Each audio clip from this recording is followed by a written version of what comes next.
سوارو چلو مدینہ چلے، اور وہاں تو میرے سرکار کو بھرتے ہیں جھولیاں لوگوں،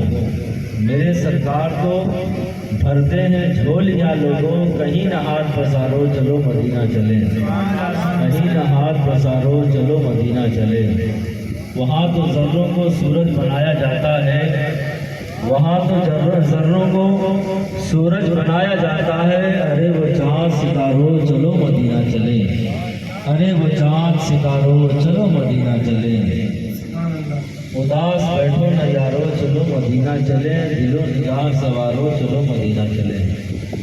دو چار باتیں میں آپ سے کرنا چاہتا ہوں۔ ایک یہ کہ ہم محفل کے اندر آئے تھے، یہ رسول کی محفل ہے، رسول کی آمد کی محفل ہے۔ میں یہ نہیں کہوں گا کہ آپ حضرات ہاتھ اٹھائیں، لیکن ہم میں سے زیادہ تر لوگ وہ ہوں گے جو نماز پڑھ کر کے نہیں آئے ہوں گے، عشاء کی نماز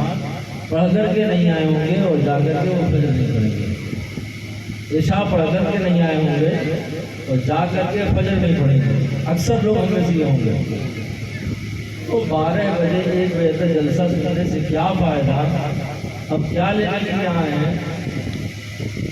کہ ہم تقریریں سن لیں، جیسے سن لیں، نعرے لگا لیں ہو، لیکن جب اذان ہو جائے تو ہم مسجد میں نہ جائیں، اذان ہو جائے تو بستر بھی لے کر رہیں۔ تو اس سے بہتر یہ ہے کہ اللہ کے نبی صلی اللہ علیہ وسلم نے فرمایا کہ ایک آدمی وہ ہے جو شام سے لے کر کے صبح تک پوری رات اس نے نفل نماز پڑھی اور صبح فجر کی نماز چھوڑ دیا، یعنی سو گیا نماز کے بعد یا ترک کر دیا۔ اللہ کے نبی صلی اللہ علیہ وسلم فرماتے ہیں اس کی ساری رات بھر کی عبادت کسی کام کی نہیں ہے، اس لیے کسی نے فجر کی نماز چھوڑ دی۔ اگر کوئی انسان اللہ کے نبی فرماتے ہیں کہ عشاء کی نماز پڑھ کر کے سو جائے اور صبح فجر کی نماز جماعت سے پڑھ لے تو فرمایا پوری رات کی عبادت کا ثواب اس کے نام اعمال میں مل جاتا ہے۔ تو میں آپ سے یہی کہنا چاہتا ہوں کہ اس محفل میں آئیں آپ حضرات، تو یہاں سے اٹھ کر کے جائیں تو کم سے کم آپ حضرات 5 وقتہ نمازی بن جائیں۔ اس لیے کہ ہم جہاں بیٹھے ہیں یہ قبرستان کی جگہ ہے، بغل میں قبریں ہیں، یہ قبریں کی ٹیلیں بتاتی ہیں ہمیں، اس میں ہمارے آبا اجداد ہیں، بڑے بڑے ناک رکھنے والے، بڑے بڑے دولت رکھنے والے، بڑے بڑے چاہو حشمت رکھنے والے سب مٹی تلے دفن کر دیے گئے۔ یہاں تک کہ سکندر بادشاہ کو کہ جب موت آنے لگی تو سکندر بادشاہ نے ایک وصیت لکھی، اور اس نے وصیت میں کیا لکھا کہ اے لوگوں جب میں مر جاؤں تو میرے دونوں ہاتھوں کو کفن سے باہر کر دینا تاکہ دنیا والے دیکھ لیں کہ جس کی دنیا پہ پوری دنیا پہ حکومت تھی،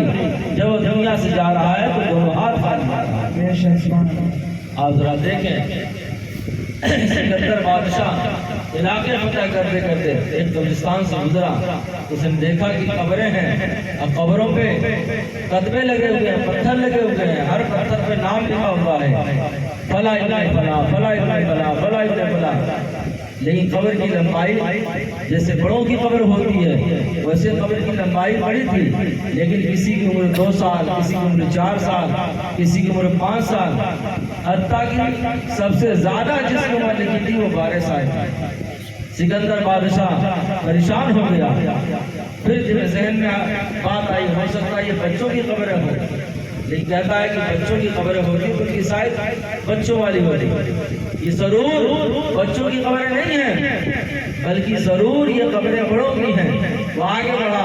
بستی میں پہنچا، بستی والوں سے سوال کیا، اے بستی والوں ذرا بتاؤ تو صحیح یہ قبرستان بچوں کا ہے یا بڑوں کا ہے؟ لوگوں نے جواب دیا یہ بڑوں کا قبرستان ہے۔ تو کہا کہ بڑوں کا قبرستان ہے لیکن ان کی عمریں بہت کم لکھی ہوئی ہیں، کسی کی عمر 2 سال ہے، کسی کی عمر 4 سال ہے، کسی کی عمر 8 سال ہے، کسی کی عمر 12 سال ہے۔ اللہ اکبر! لوگوں نے کہا ہم نے اپنے بزرگوں سے سنا ہے، ہم نے اللہ والوں سے سنا ہے کہ جو وقت اللہ اس کے رسول کی یاد میں گزر جائے، جو وقت عبادت میں گزر جائے، اللہ اس کے رسول کی تابعداری میں گزر جائے، اللہ اس کے رسول کی اطاعت میں گزر جائے، وہی زندگی ہے، باقی سب شرمندگی ہی شرمندگی ہے۔ فرمایا کہ جنہوں نے نیکیوں بھری زندگی 2 سال گزارے تھے، اس کے مرنے کے بعد ہم نے اس کے قبر پہ اس کی عمر 2 سال لی تھی۔ جس نے 8 سال گزارے تھے، جس نے اللہ اس کے رسول کی تابعداری 8 سال کی تھی، 8 سال تک نمازیں پڑھی تھی، 8 سال تک اللہ اس کے رسول کی باتیں مانی تھی، اس کے مرنے کے بعد ہم نے اس کی قبر پر 8 سال لکھ دیے۔ جس نے 12 سال گزارے تھے، ہم نے اس کے 12 سال لکھ دیے۔ اے میرے ملت کے نوجوانوں، یہ قبر کے اندر یہ قبرستان کے ٹیلے جو دکھتے ہیں، یہ مٹی کے ٹیلے دکھتے ہیں، یہ ہمیں پکار کہتے ہیں کہ میاں ہم نے تو نہ جانے کتنوں کو دفن کر لیا اپنے اوپر، اب تمہاری باری ہے، اب تمہیں آنا ہے۔ قبر روزانہ یہ کرتی ہے پکار، مجھ میں دیے مقورے بے شمار، یاد رکھ میں ہوں اندھیری کوٹھری، مجھ میں سن وحشت تجھے ہوگی بڑی، میرے اندر تو اکیلا آئے گا، ہاں مگر اعمال لیتا آئے گا، تیرا فن تیرا ہنر بہتا تیرا، کام آئے گا نہ سرمایہ تیرا، دولت دنیا کے پیچھے تو نہ جا، ارے آخرت میں مال کا ہے کام کیا،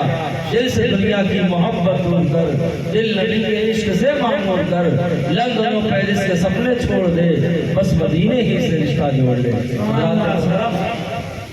ہمیں مدینے سے رشتہ جوڑنے کی ضرورت ہے، ہمیں مسجدوں سے اپنا رشتہ جوڑنے کی ضرورت ہے۔ پوری رات ہم سے سنتے رہیں، اگر ہمارے جلسوں میں کوئی نمازی نہ بنے تو پوری رات جلسہ کرنے سے کوئی فائدہ نہیں ہے۔ یقیناً ہم اس محفل میں آئے ہیں تو آج اس محفل میں ہم تہیہ کریں، انشاءاللہ کچھ بھی ہو جائے۔ آج ہماری ماں بہنیں ہیں، ماں بہنیں اپنے گھروں میں مصلی بچھائیں، یہ بزرگ یہ بچے اللہ کی بارگاہ کی جانب جائیں، اپنے امام کے پیچھے نماز 5 وقت جماعت کے ساتھ نماز پڑھیں، اپنے امام کو مصلی پہ بڑھا کر کے اپنے امام کی عزت کریں، افضائی کریں، امام کے ساتھ حسن سلوک سے پیش آئیں۔ اس لیے میرے ملت کے نوجوانوں، ہمیں اور آپ کو چاہیے کہ ہمیں جو اللہ نے زندگی تھوڑی دی ہے، اس زندگی کو غنیمت جان کر کے ہمیں اور آپ کو اللہ اس کے رسول کی تابعداری گزارنا چاہیے۔ امام غزالی نے فرمایا تھا، یہ انسان ایسا انسان ہے اگر اچھا عمل کرتا ہے تو فرشتوں سے افضل ہو جاتا ہے، یہی انسان جب برا عمل کرتا ہے تو جانوروں سے بدتر ہو جاتا ہے۔ اللہ اکبر، ذرا دیکھو تو صحیح، یہ ایک آئینہ ہے اور آئینے کے اندر اپنی شکل دیکھیے، ہم اپنے گریبان میں جھانک کر دیکھ سکتے ہیں ہمارا عمل اچھا ہے یا برا ہے۔ آپ فرماتے ہیں اللہ رب العزت نے انسان کو اشرف المخلوقات بنایا، اور اشرف المخلوقات ایسا بنایا کہ اتنے 18,000 اللہ نے مخلوقات بنائے پیدا کیے، لیکن سب سے افضل جو مخلوق اللہ نے بنایا وہ حضرت انسان ہے۔ اللہ رب العزت نے انسان کو بنایا، اس کی مقصد تخلیق کی بھی بیان فرما دے، کہا وَمَا خَلَقْتُ الْجِنَّ وَالْإِنسَ إِلَّا لِيَعْبُدُونِ، کہ ہم نے انسانوں اور جناتوں کو صرف اپنی عبادت کے لیے پیدا فرمایا۔ اے میرے ملت کے نوجوانوں، جو چیز اپنے مقصد تخلیق سے ہٹ جاتی ہے ہم اسے پھینک دیا کرتے ہیں، برباد کر دیتے ہیں، توڑ دیتے ہیں۔ اگر یہ مائک کا کام ہے بولنا، اگر بولنا بند ہو جائے ظاہر سی بات ہے خراب ہو جائے ہم کباڑے کے اندر بھیج دیتے ہیں۔ کرسی کام ہے بیٹھنا، اس کے اوپر بیٹھنا، ایک کرسی ٹوٹ جائے بیٹھنے کے قابل نہ ہو تو ہم کباڑے والے کو دے دیتے ہیں۔ پنکھے کا کام ہے ہوا دینا، لیکن اگر ہوا نہ دے تو ہم اسے پھینک دیتے ہیں۔ اے میرے ملت کے نوجوانوں، ہمیں قبر میں جانا ہے۔ اللہ رب العزت نے ہمیں عبادت کے لیے پیدا فرمایا ہے، نماز پڑھنے کے لیے پیدا فرمایا ہے، اللہ اس کے رسول کی تابعداری کے لیے پیدا فرمایا ہے۔ تو اگر ہم اپنی تابعداری سے ہٹ جائیں گے تو ظاہر سی بات ہے جو چیز اپنے مقصد سے ہٹ جاتی ہے ہم اسے مٹا دیا کرتے ہیں، ختم کر دیا کرتے ہیں۔ لیکن ذرا میرے ملت کے نوجوانوں، ہمیں قبر میں جانا ہے، اس اندھیری قبر میں جانا ہے اور جا کر کے دیدار مصطفیٰ کرنا ہے۔ اللہ کے نبی صلی اللہ علیہ وسلم ہر مومن کے قبر میں تشریف لاتے ہیں، ذرا دیکھو تو صحیح ہم کون سا چہرہ دکھائیں گے۔ اللہ کے نبی فرماتے ہیں قرۃ عینی فی الصلاۃ، میری آنکھوں کی ٹھنڈک نماز میں رکھی گئی ہے۔ اے میرے ملت کے نوجوانوں، مسجد سے اذان کی آواز آتی ہے، حی علی الصلاۃ حی علی الصلاۃ، آؤ نماز کی طرف، آؤ نماز کی طرف، حی علی الفلاح حی علی الفلاح، آؤ کامیابی کی طرف۔ ظاہر سی بات ہے ہم کامیابی کہاں ڈھونڈتے ہیں؟ ہم کامیابی چوباروں میں ڈھونڈتے ہیں، ہم کامیابی موبائل پہ بیٹھ کر کے گھنٹوں اپنے وقت کو گزارنے میں کامیابی ڈھونڈتے ہیں، ہم اپنے ماں باپ کی بے عزتی کرنے میں کامیابی ڈھونڈتے ہیں، ماں باپ کو ستانے میں کامیابی ڈھونڈتے ہیں، شراب پینے میں کامیابی ڈھونڈتے ہیں، جوا کھیلنے میں تک کامیابی ڈھونڈتے ہیں۔ نہیں نہیں میرے ملت کے نوجوانوں، کامیابی اس میں نہیں ہے بلکہ اللہ کا اللہ رب العزت کی جانب سے جو اللہ کے گھر سے آواز دی جاتی ہے، حی علی الفلاح، آؤ کامیابی کی طرف، آؤ کامیابی کی طرف۔ اس کا مطلب یہ ہے کہ رب کی بارگاہ میں جب آؤ گے اللہ تعالیٰ تمہیں بلند کر دے گا، رب کی بارگاہ میں سر جھکاؤ گے تو تمہارا سر اللہ تعالیٰ دنیا کے سامنے بلند کر دے گا۔ اتنا کہ منزل سے آگے بڑھ کر منزل تلاش کر، مل جائے تجھ کو دریا تو سمندر تلاش کر، ہر شیشہ ٹوٹ جاتا ہے پتھر کی چوٹ سے، پتھر ہی ٹوٹ جائے وہ شیشہ تلاش کر، سجدوں سے تیرے کیا ہوا صدیاں گزر گئی، دنیا تیری بدل دے وہ سجدہ تلاش کر۔ اے میرے ملت نوجوانوں، ہمیں نماز پڑھنے کی ضرورت ہے، تمام عبادتوں میں سب سے افضل عبادت نماز ہے۔ علماء بیٹھے ہوئے ہیں، سب سے میدان محشر کے دن سب سے زیادہ سب سے پہلے جو عمل پوچھا جائے گا روز محشر کی جان گزار بھگت اولی کوشش نماز بھگت، یہ میدان محشر کی سب سے پہلے جو سوال کیا جائے گا وہ سب سے پہلے نماز کے بارے میں پوچھا جائے گا۔ اے میرے ملت کے نوجوانوں، ہم نماز کی تہیا کریں۔ جب ہم نماز پڑھیں گے، دنیا کے اندر بے شمار تحریکیں ہیں یہ چاہتی ہیں برائیوں خاتمہ ہو جائے، دنیا کے اندر بے شمار تنظیمیں ہیں وہ چاہتی ہیں برائیوں خاتمہ ہو جائے، ہر تنظیم چاہتی ہے دنیا کے اندر کہ برائیوں خاتمہ ہو جائے، لیکن اللہ اکبر، برائی کا خاتمہ نہیں ہوتا ہے، لیکن اللہ کا مقدس کلام کہتا ہے اے میاں تم چاہتے ہو برائیوں خاتمہ کرنا، چاہتے ہو اپنے گھروں کے اندر برکت لانا، چاہتے ہو اپنے گھروں کے اندر بے برکتی کو دور کرنا، تو یقین جانو ہمارے اپنی ماں اور بہنوں سے یہ کہہ دو کہ میری ماں بہنوں اپنے گھروں مصلی بچھانا شروع کر دو، رب کی بارگاہ میں سجدہ کرنا شروع کر دو۔ یہ نوجوان نسل مجنوں کا رخ کر لے، اللہ کی بارگاہ میں پانچوں وقت جانے لگے تو قسم خدا کی آج بھی ہمارا گھر جنت بن سکتا ہے، جنت کا باغ بن سکتا ہے، ہماری زندگی سنور سکتی ہے، اس لیے کہ جب بندہ سجدے میں ہوتا ہے تو رب سے سب سے زیادہ قریب ہوتا ہے۔ میں آپ کو بتا دوں ایک ماں اپنی اولاد سے کتنی محبت کرتی ہے، اگر علماء سے پوچھیں علماء منع کر دیں گے کہ میرے پاس کوئی پیمانہ نہیں ہے، میرے پاس کوئی تخمینہ نہیں ہے کہ میں اتنا بتا سکوں کہ میری ماں کتنی محبت کرتی ہے یا سب کی ماں اپنی اولاد سے کتنی محبت کرتی ہے، کوئی بتا سکتا ہے؟ نہیں میرے پیارے سے بھائیوں، اس کا اندازہ کوئی نہیں لگا سکتا ہے، ماں بھی نہیں بتا سکتی ہے کہ میں اپنی اولاد سے کتنی زیادہ محبت کرتی ہوں، لیکن ذرا دیکھو تو صحیح وہ رب کتنا بڑا کریم ہے جو اللہ اکبر جس کی نافرمانیاں ہم کرتے ہیں، جس کو ہم ناراض کرتے ہیں، اللہ اکبر وہ رب اتنا بڑا کریم ہے جو 70 ماؤں سے زیادہ اپنے بندے سے محبت کرتا ہے، وہ رب کی رحمت اتارتی ہے۔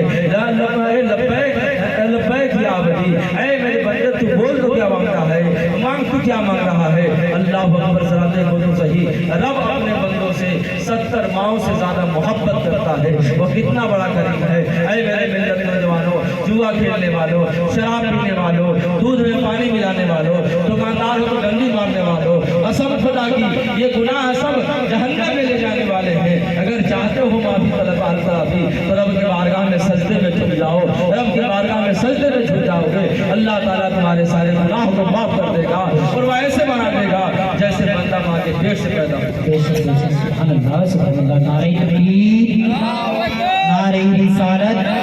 مسلک اعلیٰ حضرت، جشن عید میلاد النبی، علماء اہل سنت، نعرہ تکبیر۔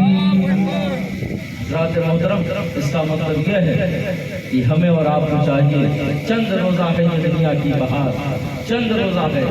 جانے ہمیں کتنے قبرستان میں جنازے پہنچا دیے، آئے دن جنازے ہوتے رہتے ہیں، چند روزہ ہے یہ دنیا کی بہار، دل لگا اس سے نغافل زینہار، ارے اپنے عمر یوں نہ غفلت میں گزار، ہوشیار ہے مرد غافل ہوشیار، ایک دن مرنا ہے آخر موت ہے، کر لے جو کرنا ہے آخر موت ہے، اور آنے والی کس پہ ڈالی جائے گی، جان تیری جانے والی جائے گی، روح رگ رگ سے نکالی جائے گی، تجھ پہ ایک روز خاک ڈالی جائے گی، ایک دن مرنا ہے آخر موت ہے، کر لے جو کرنا ہے آخر موت ہے، کیسے کیسے گھر اجاڑے موت ہے، کھیل کھیلوں کے بگاڑے موت ہے، ہاتھی کیسے بھی پچھاڑے موت ہے، سرب قبروں میں گرائے موت ہے، ایک دن مرنا ہے آخر موت ہے، کر لے جو کرنا ہے آخر موت ہے، اور ہے یہاں سے تجھ کو جانا ایک دن، قبر میں ہوگا ٹھکانا ایک دن، منہ خدا کو ہے دکھانا ایک دن، اب نہ غفلت میں گوانا ایک دن، ایک دن مرنا ہے آخر موت ہے، کر لے جو کرنا ہے آخر موت ہے۔ امام شافعی فرماتے ہیں بزرگوں کی دو باتوں نے ہمیں بہت فائدہ دیا، ایک فرمایا الوقت سیف القاتل، وقت کاٹ دینے والی تلوار ہے،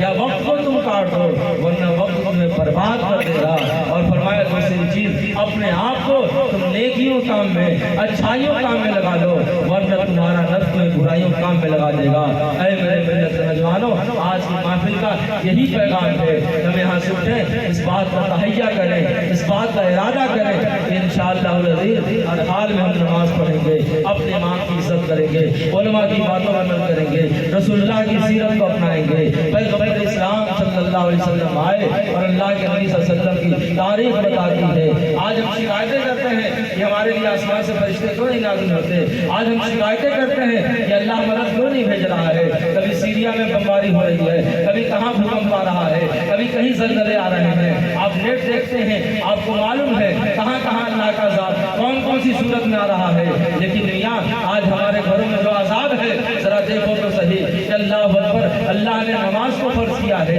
جوان بیٹا ہے وہ بھی لیٹا پڑا ہے۔ آپ کو میں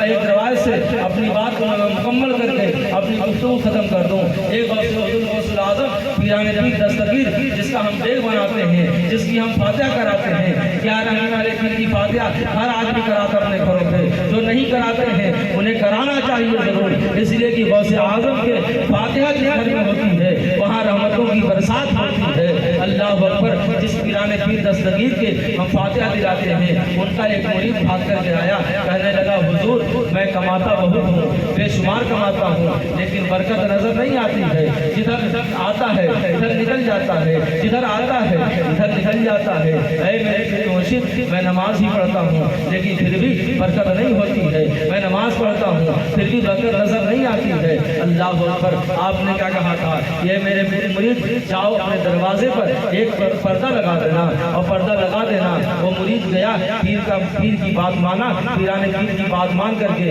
اس نے اپنے دروازے پر پردہ لگا دیا۔ کچھ دنوں کے بعد واپس آیا، اس نے کہا حضور بہت زیادہ برکت گھر کے اندر ہے، گھر میں اب بیماری نظر نہیں آتی ہے، گھر میں اب کوئی تنگی نظر نہیں آتی ہے، جو کماتا ہوں اللہ اسے خوب برکت دیتا ہے، میں اسے غریبوں میں بانٹتا ہوں، دین کے راستے میں خرچ کرتا ہوں، اپنے اماموں پہ خرچ کرتا ہوں، یعنی ہر طریقے سے دین کے راستے میں خرچ کرتا ہوں، پھر بھی کمی نہیں ہے، اللہ بے شمار برکت دے رہا ہے۔ پیران پیر دستگیر سے وہ مرید ہاتھ جوڑ کہتا ہے، اے پیران پیر دستگیر ہمیں بتا دے تو صحیح اس پردے کے اندر کون سا ایسا تعویذ تھا جس کی وجہ سے اتنی برکت ہونے لگی، پہلے میں پریشان تھا اب میں خوشحال ہو گیا۔ اللہ اکبر، جن کے گھروں میں پردے نہیں ہیں، دروازوں میں پردے نہیں ہیں، وہ اپنے گھروں میں پردہ لگا لیں، لیکن سن لیں پردہ لگانے سے پہلے غوث پاک نے کیا فرمایا تھا، اے میرے مرید اس پردے کے اندر کوئی ایسی تعویذ نہیں تھی، لیکن سنو کیا معاملہ تھا کہ تمہارا دروازے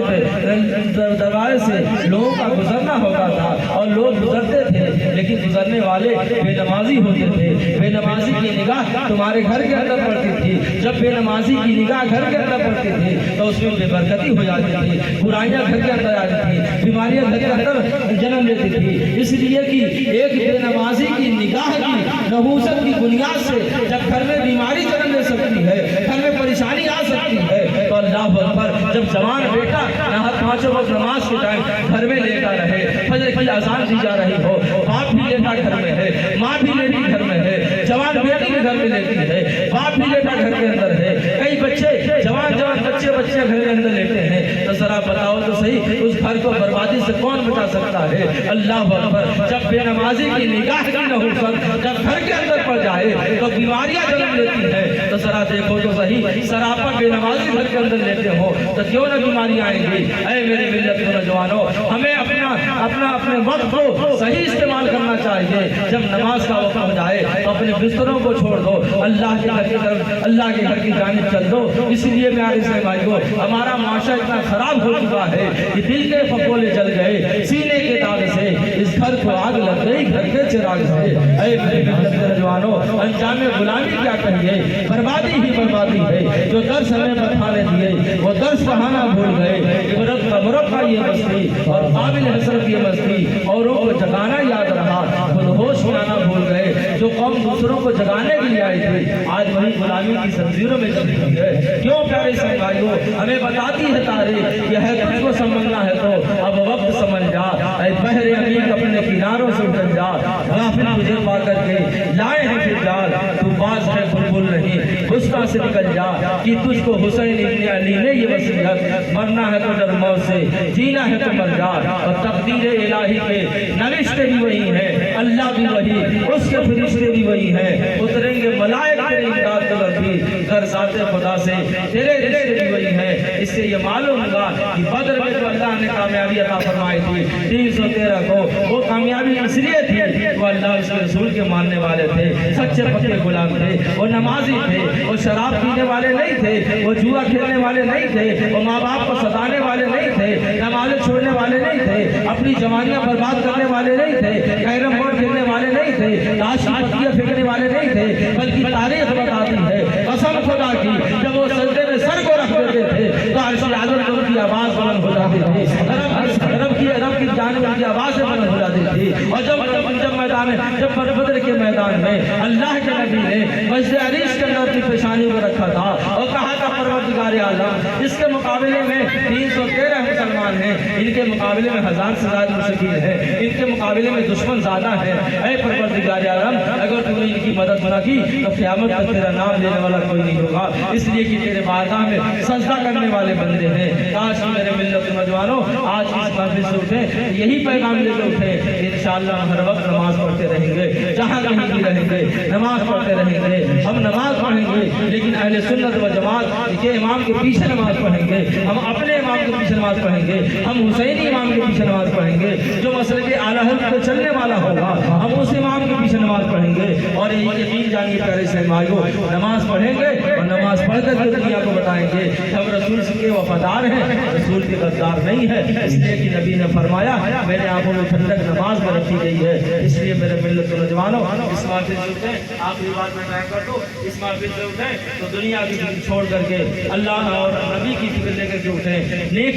بننے کی فکر لے کے اٹھیں، نمازی بننے کی فکر لے کر کے اٹھیں، اپنے اماموں کی خدمت کی فکر لے کر کے اٹھیں، دینداری پیدا کرنے کی فکر لے کے اٹھیں، اپنے بچوں کو اپنے گھر والوں کو نمازی بنائیں۔ ہماری ماں بہنوں سے گزارش ہے یہ اپنے گھروں کے اندر مصلی بچھا لیں، قسم خدا کی ہمارے گھروں سے پریشانیاں دور ہو جائیں گی، ہمیں کسی تعویذ کی ضرورت نہیں پڑے گی، ہمارے گھر کے اندر مصلی بچھنے لگ جائے، اللہ کا مقدس کلام سننے لگ جائے، ہم نوجوان پانچوں وقت اللہ کی بارگاہ میں جانے لگے، اتنی رحمتیں برسیں گی، اتنی رحمتیں برسیں گی کہ بیماریوں کا جنازہ نکل جائے گا، بیماریاں گھر سے خود نکل جائیں گی، ہمارے معاشرے سے نکل جائے گی، دنیا آخرت اللہ تعالیٰ بہتر بنا دے گا۔ اللہ اس محفل سے اٹھیں، آخری فکر لے کر کے اٹھیں، نبی کی فکر لے کر کے اٹھیں، اور علامہ اقبال کے اس جواب شکوہ کے آخری شعر کے مصداق بنتے نظر آئیں کہ عقل ہے تیری سپر، عشق ہے شمشیر تیری، میرے درویش خلافت ہے جہانگیر تیری، ماں سوا اللہ کے لیے آگ ہے تقدیر تیری، تو مسلمہ ہے تو تقدیر ہے تقدیر تیری، کی محمد سے وفا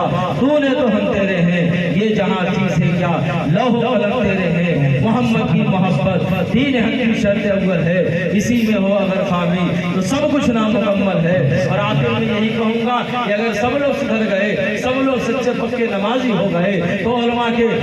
بقول علامہ اقبال کی زبانیں کتنی اذانیں کبھی یورپ کی کلیساؤں میں، ابھی افریقہ کے تپتے ہوئے صحراؤں میں، دشت و دشت ہے دریا بھی نہ چھوڑے ہم نے، قہر ظلمات میں دوڑا دیے گھوڑے ہم نے، اور یقیناً سچے پکے نبی کے غلام ہو گئے تو یقیناً ہم دنیا والوں کو یہ کہہ کر کے بتا دیں گے کہ حق کے شیدائیں ہیں، باطل کو کچل ڈالیں گے، گردشِ دیر بھی الجھی تو مسل ڈالیں گے، اور ہم نے جس دور کو چاہا ہے بدل ڈالا ہے، اور انشاءاللہ جس دور کو چاہیں گے